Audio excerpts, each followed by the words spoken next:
Bienvenue dans le feu du Saint-Esprit.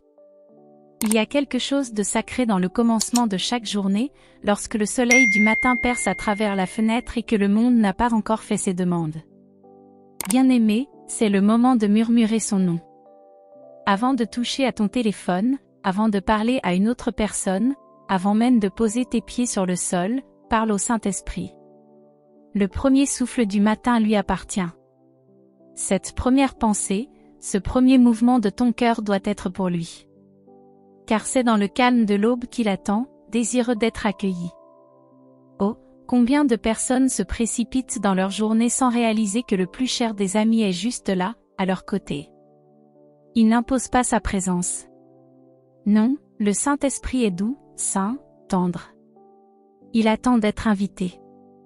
Et à moins que tu ne lui ouvres la porte, il restera silencieusement là, à la porte de ton cœur, plein de désir mais sans jamais forcer son entrée. Je me souviens des jours où je me réveillais simplement pour être dans sa présence. Ce n'était pas une question de prière parfaite, ni de rituel long et compliqué. C'était simplement, Saint-Esprit, je t'aime, j'ai besoin de toi aujourd'hui, marche avec moi. Et cela suffisait à orienter toute ma journée. Car lorsque tu commences ta journée dans une prière de soumission, tu ne fais pas que parler à Dieu, tu t'alignes avec Dieu. Voilà ce que signifie réellement se soumettre, déposer tes plans, tes peurs, ta chair, et dire, non pas ma volonté aujourd'hui, mais la tienne. Tu ne peux pas porter son feu sans porter sa présence. Et tu ne peux pas porter sa présence sans lui avoir fait de la place. La prière n'est pas un devoir, enfant de Dieu, c'est un délice. Ce n'est pas un fardeau, c'est une bouée de sauvetage. Ce n'est pas une liste religieuse à cocher, c'est une connexion sacrée. C'est l'endroit où ton esprit touche son esprit. C'est le lieu où le ciel se penche pour embrasser la terre. Mais retiens ceci, tu ne peux pas rester debout dans le feu de l'Esprit de Dieu si tu ne t'agenouilles pas d'abord dans la prière. Avant de poursuivre la vidéo, n'oubliez pas de vous abonner à notre chaîne pour ne pas manquer nos prochaines vidéos inspirantes et pour aider la chaîne à grandir afin d'atteindre un plus large public. Nous serions également ravis de connaître vos impressions dans les commentaires et de savoir si cette vidéo vous a été bénéfique. Continuons. Certains attendent une crise pour prier, ils attendent un problème. Mais ceux qui portent son feu ont découvert le secret de la communion quotidienne. Ils comprennent que la prière n'est pas un événement, c'est un style de vie. Ce n'est pas quelque chose que tu fais par désespoir, mais parce que tu es amoureux. Quand tu es amoureux, tu veux parler, tu veux être proche, tu veux entendre sa voix. Voilà comment nous devons être avec l'Esprit du Dieu vivant. C'est pour cela que l'Écriture dit, reconnais-le dans toutes tes voies, et il aplanira tes sentiers. Lorsque tu commences ta journée dans une prière de soumission, tu ne demandes pas seulement à Dieu de bénir tes projets, tu lui demandes de te conduire. Tu dis, je te fais plus confiance qu'à moi-même. Tu dis, je ne veux pas faire un pas sans toi. Et lorsque tu dis cela, il répond. Oh, comme il répond. Tu te retrouveras à entrer dans des situations déjà préparées pour toi. Tu sentiras sa voix chuchoter, va par ce chemin, tu expérimenteras sa consolation dans des moments qui auraient dû t'écraser. Pourquoi? Parce que tu n'as pas marché seul, tu n'as pas marché dans ta propre force, mais dans la puissance de l'Esprit, avec le feu du ciel brûlant en toi. Mais écoute bien, il est impossible de marcher dans l'Esprit et de tenir en même temps à ta propre volonté. C'est pourquoi la soumission n'est pas un acte unique, mais un choix quotidien. Chaque jour, tu présentes ton cœur et tu dis, prends ce que tu veux, Seigneur, je suis à toi. Pas seulement les parties jolies ou spirituelles, mais tout, les doutes, les habitudes, les peurs, l'orgueil, les projets, tout. Et quand tu te soumets, tu donnes au Saint-Esprit l'espace de se mouvoir. C'est là que le surnaturel devient naturel, que les moments ordinaires deviennent des rencontres divines, que ta vie cesse d'être une performance pour devenir un vase pur, soumis, brûlant d'un feu qui ne peut venir que d'en haut. Je me demande, as-tu essayé de vivre cette vie par ta propre force? Te lèves-tu chaque jour en courant avant même d'avoir écouté? Le Seigneur t'appelle à revenir, non pas à une routine religieuse, mais à une relation. Non pas à une obligation, mais à l'adoration. Chaque matin est une nouvelle occasion de retomber amoureux, d'ouvrir ta bouche et de dire « Bonjour Saint-Esprit, je t'accueille. Je me soumets. Utilise-moi aujourd'hui. » Sais-tu qu'une seule prière sincère peut changer toute l'atmosphère de ta maison, de ton travail, de ton cœur? Tu n'as pas besoin de mots parfaits, ni d'une formule. Juste un cœur sincère et un esprit disposé. C'est cela qui l'attire. C'est cela qui allume le feu. Parce que lorsque tu te soumets, tu cesses de vivre pour toi-même et tu commences à vivre pour celui qui t'a créé, qui te remplit et qui désire marcher avec toi à chaque pas. Et quand tu fais cela, enfant de Dieu, le feu descend. Il existe un son que ce monde ne comprend pas. Un murmure si doux, si tendre, que seul le cœur silencieux peut l'entendre. C'est la voix du Saint-Esprit. Elle n'est pas forte, pas exigeante, pas brutale. Il ne crie pas au-dessus du bruit. Il attend dans le calme. Il parle dans le silence. Et si tu veux le connaître, vraiment le connaître, tu dois apprendre à apaiser ton âme. Oh, comme nous sommes devenus occupés. Dès le moment où nous nous levons, nous sommes inondés de voix, de téléphones qui vibrent, de gens qui parlent, de pensées qui courent. Mais l'Esprit de Dieu ne peut pas être entendu au-dessus de ce vacarme. Il ne se trouve pas dans le tremblement de terre, ni dans le feu, ni dans le vent. Il se trouve dans la voix douce et subtile. Et c'est seulement dans le calme que l'esprit humain peut le discerner. Tu pourrais dire, mais je ne l'entends pas, je ne le ressens pas, et je te répondrai, es-tu suffisamment silencieux? As-tu baissé le volume du monde? As-tu réservé un espace sacré dans ta journée, non pas pour performer, non pas pour forcer, mais simplement pour être avec lui? Le Saint-Esprit désire l'intimité. Il veut la communion. Mais il ne rivalisera pas avec le chaos. Il ne fait pas irruption. Il attend d'être invité, puis il attend ton attention. Vois-tu, bien-aimé, il peut venir à ton invitation, mais il ne parlera que si tu lui donnes ton attention. Dans ma propre vie, certains des moments les plus puissants que j'ai vécus avec le Saint-Esprit ne sont pas venus dans le bruit d'une foule, mais dans les recoins silencieux de mon cœur. Seul, avec le monde fermé dehors, la présence de Dieu venait comme une brise douce mais indéniable. Il n'a pas besoin de bruit pour entrer. Sa présence s'annonce sans un mot. Mais tu dois être sensible. Tu dois être intentionnel. Et cela signifie créer de l'espace, du vrai espace pour lui. Ne te précipite pas dans la prière. Ne cours pas dans ta journée. Assieds-toi devant lui. Attends. Respire. Murmure son nom. Dis, Saint-Esprit, j'écoute. Et puis écoute pas avec tes oreilles naturelles, mais avec ton esprit. C'est là qu'il parle. Beaucoup de gens veulent porter son feu mais sont trop occupés pour entendre ses instructions. Ils veulent marcher dans la puissance, mais n'ont jamais attendu dans sa présence. La puissance vient de l'intimité, et l'intimité demande du temps, pas de performance, pas de perfection, simplement du temps. Du temps calme, sans distraction, sain. Et laisse-moi te dire quelque chose que beaucoup oublient, le Saint-Esprit a des sentiments. Il peut être attristé. Il peut être ignoré. Il peut être réduit au silence. Pas parce qu'il perd sa puissance, mais parce qu'il respecte ta volonté. Si tu es trop préoccupé pour le remarquer, il ne s'imposera pas à toi. Il attendra, et attendra, jusqu'à ce que tu réalises enfin que rien, absolument rien, n'est plus important que lui. Tu dois protéger ton calme comme un trésor. Mets de côté un lieu. Peut-être une chaise. Peut-être le bord de ton lit. Peut-être ton placard. Et chaque jour, va là-bas non pas pour cocher une case, mais pour construire une relation. Ne viens pas avec un agenda. Viens avec une faim. Viens avec un cœur qui dit, parle, Seigneur, j'écoute. C'est ce genre de cœur qu'il habite. Et ne sois pas découragé si tu ne ressens rien immédiatement.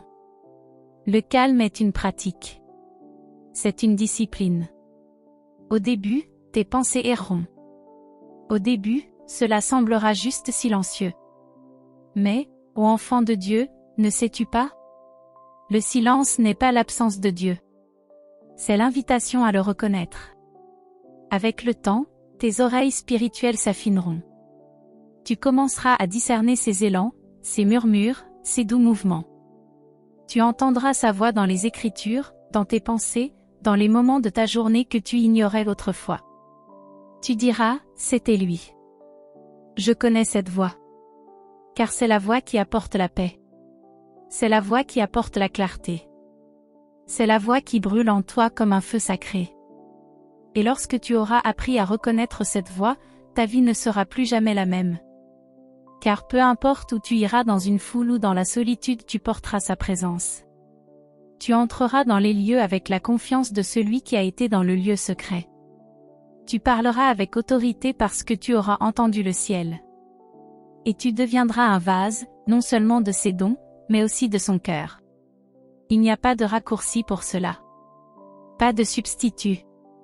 Le calme est l'autel sur lequel l'intimité naît. Et c'est dans l'intimité que le feu s'allume. Veux-tu le feu de Dieu dans ta vie? Alors trouve le calme. Protège le calme. Vis dans le calme. Parce que c'est dans cet endroit, enfant de Dieu, que le feu descendra. Il existe un livre, pas comme les autres livres dans le monde. Ces pages ne sont pas simplement de l'encre et du papier. Ces paroles ne sont pas juste des histoires ou des enseignements. La Bible est vivante. Chaque phrase respire. Chaque verset palpite de vie divine. Et quand tu la lis avec l'aide du Saint-Esprit, elle fait quelque chose en toi. Elle te transforme de l'intérieur. Je ne parle pas de lire pour la connaissance. Je ne parle pas de lire pour citer des versets aux autres, pour gagner un débat, ou pour cocher une case spirituelle. Non, enfant de Dieu, je parle de te nourrir de la parole, de la laisser pénétrer ton esprit jusqu'à ce qu'elle devienne une partie de toi. Jusqu'à ce qu'elle brûle en toi. Jusqu'à ce qu'elle parle plus fort que tes peurs, plus fort que tes doutes, plus fort que les mensonges que le monde essaie de murmurer à ton oreille. La parole de Dieu n'est pas morte. Elle n'est pas distante. Elle n'est pas sèche. Mais pour expérimenter véritablement sa puissance, tu dois la lire avec une attente. Tu dois venir à elle avec faim. Faim d'entendre sa voix. Faim de connaître sa présence. Parce que lorsque tu ouvres ta Bible avec un cœur grand ouvert, le Saint-Esprit vient à tes côtés et commence à parler. Tu vois, la Bible sans l'Esprit n'est qu'un livre. Elle peut être étudiée, analysée et disséquée, mais c'est l'Esprit qui lui donne la vie. Le Saint-Esprit est l'auteur de ce livre. Chaque mot est inspiré, chaque vérité est ointe. Et lorsque tu l'invites pendant que tu lis, c'est comme si les pages s'illuminaient. Tu te retrouveras à lire un passage que tu as lu des centaines de fois auparavant, et soudain, voilà, une vérité que tu n'avais jamais vue, un murmure direct dans ton âme, un rendez-vous divin caché dans l'encre. J'ai appris quelque chose de beau au fil des années, quand tu te nourris régulièrement de la parole, le Saint-Esprit a de la matière pour travailler. Quand il veut te consoler, il ramène l'écriture que tu as cachée dans ton cœur. Quand il veut t'avertir, il apporte la clarté à travers un passage que tu avais lu dans un moment de silence. C'est ainsi qu'il guide. C'est ainsi qu'il enseigne. Il utilise la parole et l'entrelace dans ta vie comme une tapisserie de feu et de grâce. Mais beaucoup passent à côté, car ils traitent la Bible comme un manuel et non comme une lettre d'amour. Ils la lisent trop vite, la survolent, sans demander, « Saint-Esprit, que veux-tu me dire aujourd'hui ?» Alors il manque la rencontre. Il manque le murmure. Il manque le feu. Ô enfant de Dieu, si seulement tu pouvais comprendre le trésor que tu tiens dans tes mains. Ces pages sont imprégnées de gloire. Ce livre contient les secrets du ciel. Et lorsque tu viens à lui non seulement avec ton esprit mais avec ton cœur, tout change. Il devient vivant pour toi. Il devient personnel. Et tu commences à porter quelque chose qui ne peut pas être expliqué, seulement expérimenté. Il y a eu des matins où je m'asseyais seul avec ma Bible, et je ne dépassais même pas le premier verset. Un seul verset et je ressentais tellement sa présence que je ne pouvais pas continuer. Les larmes coulaient, l'adoration montait, parce qu'il était là, parlant, consolant, révélant. Pas seulement ce qui était écrit sur la page, mais ce qui était écrit pour moi à ce moment précis. C'est ça, le feu. C'est ce qui arrive quand la parole est lue avec l'aide de l'Esprit. Tu n'as pas besoin d'heures. Tu n'as pas besoin d'un diplôme de théologie. Tu as juste besoin de faim. Tu as juste besoin de temps. Tu as juste besoin de dire, Saint-Esprit, ouvre mes yeux. Je ne veux pas lire ceci avec une compréhension naturelle. Je veux voir ce que toi tu vois. Et il viendra. Il vient toujours vers un cœur affamé. Beaucoup cherchent une parole de Dieu, et pourtant ils ignorent la parole qui a déjà été donnée. Le feu que tu recherches, il est déjà entre tes mains. Il t'attend dans ces versets, dans cet espace sacré entre ta faim et sa voix. Et quand les deux se rencontrent, ou comme les cieux s'ouvrent, comme le feu tombe. Ce n'est pas une discipline religieuse. C'est une relation. Tu ne lis pas la parole pour impressionner Dieu. Tu la lis pour le connaître. Tu la lis parce que sa voix s'y trouve, son cœur s'y trouve, sa puissance s'y trouve. Et chaque fois que tu ouvres ce livre avec attente, tu donnes au Saint-Esprit l'espace de bouger d'une manière que tu n'aurais jamais imaginée. Alors ouvre ta Bible, non par devoir mais par désespoir. Viens, non avec une liste à cocher, mais avec un cri. Et laisse les paroles t'inonder comme un feu. Laisse l'Esprit insuffler la vie dans chaque ligne. Parce que quand tu te nourris de la parole avec attente, le feu descend. Il y a quelque chose de si simple, si pur et pourtant si souvent négligé quand il s'agit de s'approcher du Saint-Esprit, c'est l'habitude de la prière profonde et constante. Pas le genre de prière récitée ou répétée par cœur. Pas celle où tu essaies de trouver les bons mots ou d'impressionner Dieu par ton éloquence. Mais le genre de prière qui jaillit directement de ton esprit, honnête, brute, une conversation continue avec celui qui t'aime le plus. La prière n'est pas une performance. Ce n'est pas un devoir religieux. C'est une relation. C'est une communion. C'est le souffle de l'âme. Tu as été créé pour marcher avec Dieu, pour lui parler, pour l'entendre et pour répondre. Mais trop souvent, on pense à la prière comme un événement, quelque chose que l'on fait le matin ou avant de dormir. Non, mon ami. La prière est bien plus que cela. C'est une communion continuelle. C'est la posture d'un cœur qui reste ouvert, conscient et connecté à lui tout au long de la journée. Tu n'as pas besoin d'attendre d'être dans une chambre silencieuse. Tu n'as pas besoin de bougies, de musique ou d'un endroit spécial. Tu peux lui parler en lavant la vaisselle, en conduisant ta voiture, en marchant dans la rue. Tu peux murmurer son nom dans le silence de ton âme, quand personne d'autre ne t'entend, et il répondra point au oui, il répondra. Sais-tu pourquoi tant de personnes se sentent éloignées de l'Esprit? Ce n'est pas parce qu'il est distant, mais parce qu'elles ont cessé de lui parler, cessé de l'inviter, cessé de dépendre de lui. Alors, leur conscience de sa présence s'éteint.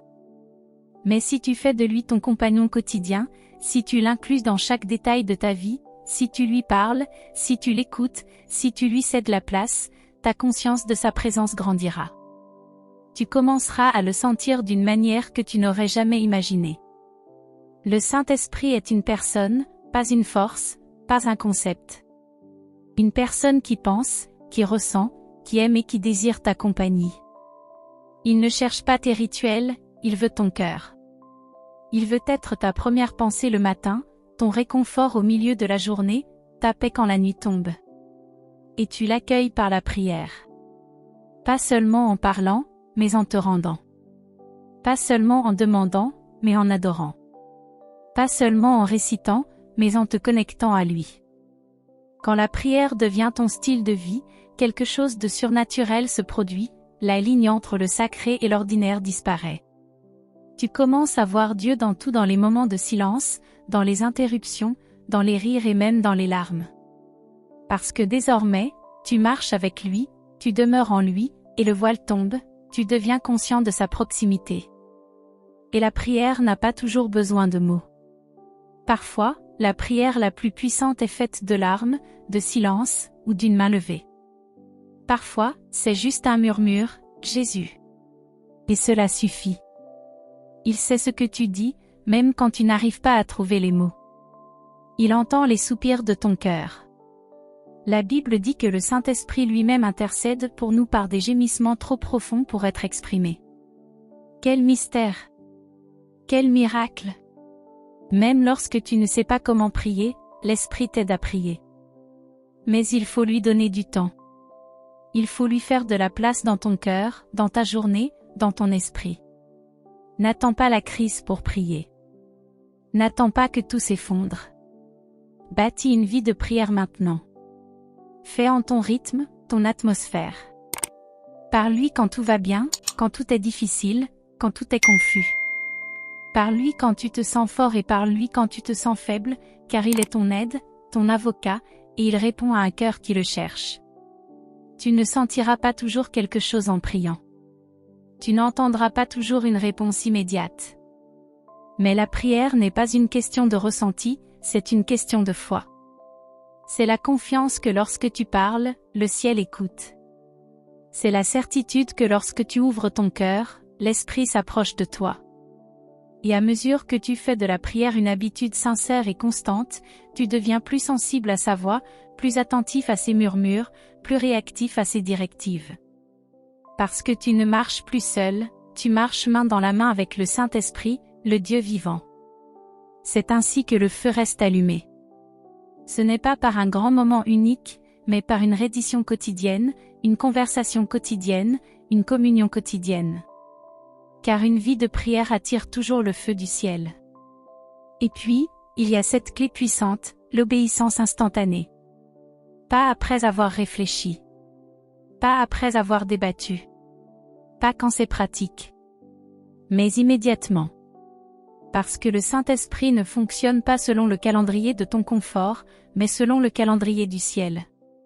Si tu veux marcher plus près de lui, tu dois apprendre à obéir sans hésiter. L'obéissance n'est pas seulement faire ce qui est bien. C'est une preuve de confiance. C'est dire, Saint-Esprit, je ne comprends pas toujours, mais je crois que tu sais mieux que moi. Et cette obéissance attire sa présence. Parce qu'il sait que tu n'écouteras pas seulement sa voix, mais que tu la suivras. Et il n'y a pas d'intimité sans obéissance. Il n'y a pas de feu sans abandon. Beaucoup de personnes veulent la présence de Dieu, elles veulent ressentir la puissance, elles veulent être conduites par l'Esprit. Mais quand il parle, elles hésitent, elles doutent, elles tardent. Et dans ce retard, le moment passe, l'opportunité se ferme, le feu s'éteint. Mais oh, que se passe-t-il lorsqu'un croyant répond immédiatement à la voix de l'Esprit? Que se passe-t-il quand ta réponse est « oui » avant même qu'il ait fini de donner l'instruction? Le ciel commence à se mouvoir avec toi, les portes s'ouvrent, la puissance coule et ta vie s'aligne avec le timing divin de Dieu. C'est là que le feu est, c'est là que les miracles arrivent. Cela n'a pas toujours de sens. Parfois, il te demandera de faire des choses qui défient ton orgueil. Parfois, il te conduira à parler à quelqu'un que tu ne connais pas, à prier quand personne d'autre ne prie, ou à donner alors que cela n'a aucun sens logique. Et chaque fois, tu as un choix, obéis-tu ou attends-tu? Suis-tu son murmure ou te raisonnes-tu pour ne pas agir? Le Saint-Esprit est doux. Il ne te forcera pas. Il t'invite, il t'incite. Et si tu réponds, il t'emmène dans des eaux plus profondes. Mais si tu résistes, si tu endurcis ton cœur, si tu dis « pas maintenant », trop souvent, sa voix devient plus faible. Non pas parce qu'il t'abandonne, mais parce que ton cœur devient insensible au son de son murmure. Ô enfant de Dieu, ne laisse pas la désobéissance te voler des moments divins. Ne laisse pas le retard éteindre ton feu. Je me souviens de moments où il m'a demandé de prononcer une parole que je n'avais pas prévue, de poser des actes qui n'avaient aucun sens pour mon esprit naturel. Et chaque fois que j'ai obéi, l'Esprit s'est manifesté avec puissance. Parce que l'obéissance ouvre la porte à la gloire, elle ouvre la porte au surnaturel. Ce n'est pas toujours spectaculaire. Parfois, il te demande de pardonner alors que tu ne veux pas, de garder le silence quand ta chair veut parler, d'attendre quand tes émotions veulent se précipiter. Ce sont les obéissances silencieuses. Et elles sont tout aussi saintes que les bruyantes, car elles entraînent ton esprit à le suivre plutôt que tes propres désirs. Tu vois, une obéissance retardée est toujours une désobéissance. Plus tu attends, plus l'ennemi a de place pour te convaincre de renoncer, plus tes peurs trouvent du temps pour s'élever. Mais si tu dis « oui », dès qu'il parle, tu fais taire toutes les autres voix. Tu laisses l'esprit prendre la direction. Et je te promets que plus tu obéis, plus sa voix devient claire. Plus tu te rends, plus il te confie ses secrets. Tu commences à le connaître non seulement comme une puissance, mais comme un ami, comme un guide, comme celui qui marche et parle avec toi. Tu commences à ressentir sa joie lorsque tu obéis. Tu commences à percevoir l'onction grandir lorsque tu dis « oui » sans résistance. Cela ne veut pas dire que c'est toujours facile. Cela ne veut pas dire que ta chair ne combattra pas. Mais plus tu obéis, plus ton esprit devient fort face à ta chair. Et c'est là que commence la vraie liberté. C'est là que le feu devient une flamme que rien ne peut éteindre. Et si tu veux marcher étroitement avec le Saint-Esprit, fais en ton habitude quotidienne, obéis-lui immédiatement. Peu importe à quel point l'instruction semble petite, peu importe à quel point elle paraît inhabituelle ou inconfortable, dis oui et avance. Alors tu commenceras à voir le feu de Dieu devant toi, derrière toi et en toi. Car lorsque tu obéis instantanément au Saint-Esprit, le feu descend. Il existe un silence sacré où le Saint-Esprit parle, où sa présence n'est pas précipitée, où sa voix n'est pas étouffée par le bruit du monde. Et si tu veux vraiment porter son feu, si tu veux vraiment marcher avec lui, tu dois cultiver ce silence. Tu dois prendre l'habitude quotidienne d'attendre simplement. Pas avec anxiété, pas avec impatience, mais avec une sainte attente. Attendre dans sa présence, c'est dire « Je t'estime plus que toute autre chose. Je te veux plus que des réponses. Je te veux plus que de la clarté. Je te veux, toi seul. » Trop souvent, nous remplissons chaque moment de bruit. Dès que nous nous réveillons, le téléphone est déjà dans nos mains, la télévision tourne, l'esprit s'agite. Mais l'esprit ne rivalise pas avec le chaos. Il attend un espace. Il attend une invitation. Il attend le silence. Et dans ce silence, si tu t'assieds simplement avec lui, non pas pour obtenir quelque chose, non pas pour le presser, mais juste pour l'aimer, tu commenceras à sentir sa proximité comme jamais auparavant. Le monde nous apprend à aller vite, à produire, à accomplir. Mais l'esprit agit selon un autre rythme. Il t'appelle à demeurer. Il t'appelle à te reposer en lui, à ralentir et à être présent. Pas seulement à être occupé pour Dieu, mais à être tranquille avec Dieu. Il y a une différence. Et ceux qui attendent, ceux qui choisissent le silence, sont ceux qui brûlent de son feu. Quand tu attends devant lui, quelque chose de profond commence à changer dans ton âme. Le désordre de ton esprit s'éclaircit, les fardeaux de la vie s'allègent, les distractions disparaissent. Et soudain, il n'y a plus que toi et lui. Et dans ce lieu, il commence à parler. Pas toujours avec des mots, parfois par des impressions, par la paix, par une connaissance intérieure. Parfois, il ne dit rien du tout, et pourtant ton cœur est inondé de son amour. Alors tu réalises que ce n'était jamais une question de recevoir quelque chose de lui, mais d'être avec lui. C'est là que le feu s'allume. C'est là que l'intimité se forme. Pas dans les efforts, pas dans les tentatives de paraître assez spirituel, mais dans le silence, dans l'abandon, dans le lieu secret où tu fermes la porte au monde et où tu dis « Saint-Esprit, je suis ici. Parle si tu veux, ou reste simplement avec moi. Je veux juste être près de toi. » Il n'y a aucun substitut à ce genre de communion. Aucun sermon, aucune louange, aucune conférence ne peut remplacer ces moments où tu attends seul avec lui. C'est là que la puissance naît. C'est là que l'onction grandit. C'est là que ton cœur est purifié, non par ton effort, mais par sa présence. C'est dans l'attente qu'il te façonne. C'est dans l'attente qu'il fait fondre la peur, l'orgueil et le moi. Et soudain, tu ne ressens pas seulement son feu, tu le portes. Mais tu dois être prêt à attendre, même quand il semble que rien ne se passe. C'est le test. C'est là que beaucoup abandonnent. Ils disent, j'ai prié, je n'ai rien ressenti. J'ai attendu, je n'ai rien entendu. Mais c'est dans les moments cachés, dans les heures silencieuses, que le travail le plus profond se fait. Il peut être silencieux, mais il n'est jamais absent. Il peut sembler immobile, mais il n'est jamais lointain. Parfois, il attend simplement que ta persistance corresponde à ton désir. L'esprit est attiré par la faim. Il est attiré par l'humilité. Et quand il trouve un cœur qui attend, non par obligation, mais par amour, il vient. Pas toujours dans des manifestations spectaculaires, parfois dans un murmure, parfois dans une larme. Mais quand il vient, tu le sais. Et quand il vient avec le feu. Beaucoup de personnes demandent, comment puis-je entendre la voix de Dieu plus clairement? Et la réponse est simple, ralentis. Prends du temps pour lui. Fais-lui de la place. Ne te précipite pas dans tes prières.